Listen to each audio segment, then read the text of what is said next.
हरे कृष्णा मित्रों, तो आज हम पाप मोक्षिनी एकादशी की व्रत कथा का श्रवण करने जा रहे हैं। तो मैं आपको पहले ही बता दूं कि पाप मोक्षिनी एकादशी की व्रत कथा के श्रवण मात्र से आपको 1000 गाय को दान करने का फल प्राप्त होता है।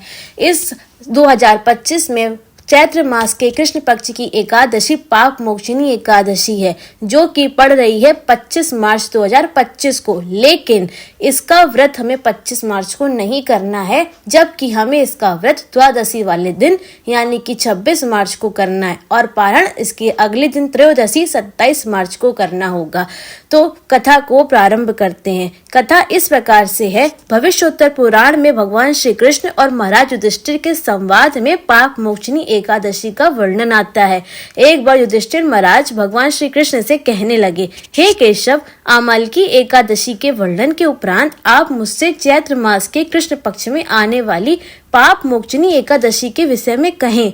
भगवान श्री कृष्ण ने कहा, हे नृपश्रेष्ठ, एक बार लोमस ऋषि ने राजा मानधाता से इस पाप मोक्षिनी एकादशी की महिमा सुनाई थी।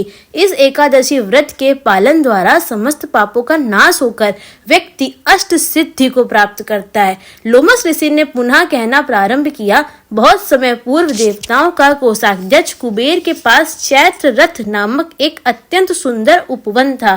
पूरे वर्ष भर वसंत ऋतु जैसा वातावरण था, इसलिए वहाँ स्वर्ग कन्या, किन्नर, अप्सरा व गंधर्व हमेशा विहार करते रहते थे। स्वयं इंद्र भी वहाँ अनेकों अप्सराओं समेत आनंद लूटते। देवतागण वहाँ अक्सर चैत्र और वैशाख में भ्रमण किया करते। उसी उपवन में नामक ऋषि तपस्या करते थे, जिनकी तपस्या को स्वर्ग की अप्सराएं अक्सर भंग करने का प्रयास करती थीं। मंजू घोषा नामक अप्सरा ने उनकी तपस्या भंग करने का निश्चय किया। उसने ऋषि के आश्रम के समीप ही कुटिया बनाई और मधुर स्वर में गाना गाने लगी। उसी समय शिव जी का शत्रु कामदेव मेधावी ऋषि के ऊपर विजय पाने का प्रयास करने लगा। चूंकि शिवजी ने एक बार कामदेव को भस्म कर दिया था, इसलिए उसी का प्रतिशोध लेने के लिए कामदेव ने मेधावी ऋषि के शरीर में प्रवेश कर लिया। मेधावी ऋषि च्यवन ऋषि के आश्रम में वास करते थे। कामदेव के शरीर में प्रविष्ट होते ही मेधावी ऋषि की कामदेव की भांति सुंदर दिखने लगे। उसी समय कामासक्त मंजू घोषा उनके सम्मुख आई। मेधावी ऋषि भी काम से घायल हो गए। वे शिव की उपासना को विस्मृत करके स्त्री संग में खो गए, यहाँ तक कि उन्हें दिन रात का भी विस्मरण हो गया। इसी प्रकार अनेक वर्ष बीत गए। जब मंजू घोषा की प्रतीति हुआ कि मेधावी ऋषि का पतन हो चुका है, तो उसने स्वर्ग लोक लौट जाने का सोचा। वह प्रणय में मग्न हुए ऋषि से कहने लगी, हे ऋषिवर, मुझे स्वर्ग लौट जाने की अनुमति दीजिए। उस पर मेधावी ऋषि ने उत्तर दिया, हे सुंदरी, तुम आज संध्या में ही तो आई हो, रात्रि ठहरो और सुबह लौट जाना। इस प्रकार वह ऋषि के साथ कुछ वर्षों तक और रही। वह कुल मिलाकर 57 वर्ष 9 महीने और 3 दिन तक उनके साथ रही, परंतु वह काल ऋषि के लिए अर्धरात्रि के समान था। पुनः स्वर्ग जाने की अनुमति लेने पर ऋषि ने उन्हें और ठहरने को कहा। मंजू घोषा अब चूंकि संत की यौगिक शक्ति से भयभीत थी, परंतु मुस्कुरा कर बोली, हे ऋषि, आपको अपनी प्रातः विधि में कितना समय लगेगा? मेरे संग में अपने द्वारा गुजारे गए समय का ध्यान करें। आपको अभी भी तृप्ति नहीं हुई।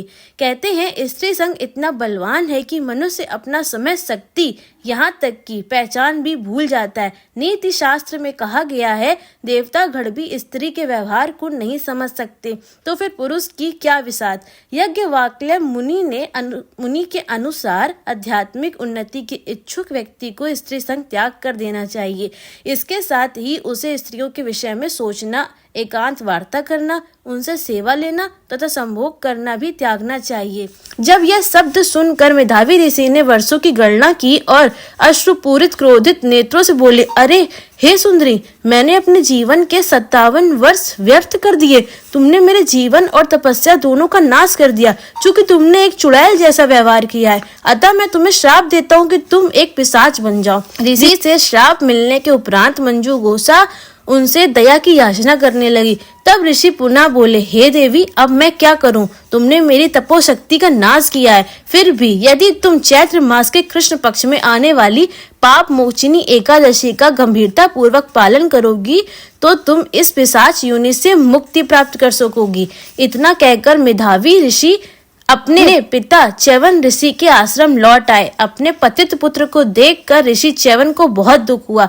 वे कहने लगे, हे पुत्र, तुमने ये क्या किया? मेधावी ऋषि ने मंजू गोसा अप्सरा की सारी घटना कह सुनाई और कहा, मैंने दुर्भाग्यवश एक अप्सरा का संग करके समस्त तपोबल का नाश कर लिया है। कृपया करके इस पाप के प्रायश्चित का उपाय बताएं। पश्चाताप दुग्ध पुत्र के शब्द सुनकर महर्षि च्यवन ने कहा, चैत्र मास के कृष्ण पक्ष की पाप मोक्षिनी एकादशी के व्रत का पालन से तुम पाप मुक्त हो जाओगे। मेधावी ऋषि ने उत्सव पूर्वक व कठोरता पूर्वक इस व्रत का पालन किया, जिसके प्रभाव से वो सभी पापों से मुक्त हो गए। मंजू गोसा के इस व्रत के पालन का प्रभाव यह हुआ कि वह अपने पूर्व रूप को प्राप्त हुई और स्वर्ग लोक लौट गई। यह कथा सुनाने के उपरांत लोमस ऋषि ने राजा मंधाता से कहा, हे प्रिय राजन, इस व्रत के पालन मात्र से समस्त पापों का नाश होता है। इसके महात्म्य के पठन व श्रवण से 1000 गौओं को दान करने का पुण्य प्राप्त होता है। इस एकादशी व्रत का पालन करने से अनेक पाप जैसे भ्रूण हत्या, ब्रह्म हत्या, मद्यपान, पर स्त्री संग तथा गुरु पत्नी संग इनका नाश हो जाता है। तो आप सभी पाप मोचिनी एकादशी का व्रत अवश्य करें और अपने सभी मित्रों को भी इसका व्रत करने की सलाह दें। आप सभी को पाप मोचिनी एकादशी की बहुत बहुत शुभकामनाएं। अगर आपने चैनल को फॉलो नहीं किया है या सब्सक्राइब नहीं किया है तो कर दीजिए, ताकि आगे आने वाली कथा को भी आप मिस ना कर सकें। हरे कृष्णा।